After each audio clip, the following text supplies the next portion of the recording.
سورج نے آنکھیں کیا دکھائی، پنجاب کے دیگر علاقوں کی طرح چنیوٹ کے شہری بھی متاثر ہونے لگے۔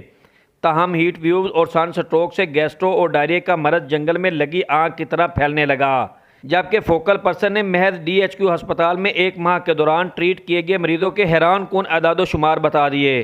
بیسیکلی اس سیزن میں گیسٹرو کے کافی پیشنٹس ہیں۔ ہم منتھلی بیسس پہ راؤنڈ اباؤٹ اگر ایگریگیٹ کریں تو مور دین 2000 سے زیادہ پیشنٹس ہم دیکھ چکے ہیں گیسٹرو کے۔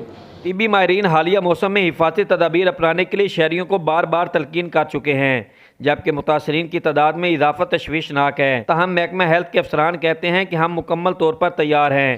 اس ہیٹ ویو کی وجہ سے ہمارے یہاں جو گیسٹرو اور ڈائریا کے پیشنٹس ہیں ان میں بھی اضافہ ہوا ہے، ساتھ ساتھ جو سن سٹروک ہیٹ سٹروک کے پیشنٹس ہیں وہ بھی آ رہے ہیں۔ اس سلسلے میں ہم نے اپنے پورے ضلع میں جو بھی ہماری ہیلتھ فیسلٹیز ہیں وہاں پہ یہ ہیٹ ویو کاؤنٹر قائم کر دیے ہیں۔ طبی ماہرین کا کہنا ہے کہ کھانے پینے میں احتیاط اور صفائی کو ملحوظ خاطر رکھے تاکہ گیسٹرو اور ڈائریا کی بیماری سے بچا جا سکے۔ امیر عمر چمن، ARY نیوز، چنیوٹ۔